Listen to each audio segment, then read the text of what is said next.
Well, back here, it's been a local business. It's been a part of Corpus Christi for decades, but the folks at Wilcox Furniture have announced that they will be closing their doors soon. The decision coming after 68 years in business here, nearly 70. Wilcox actually has 4 locations in the Coastal Bend, and they just sent out a flyer to their customers promoting what they say is an all-must-go wall-to-wall sell-off.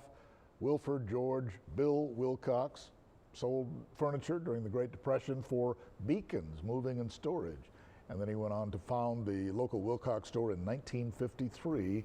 He died back in 2015.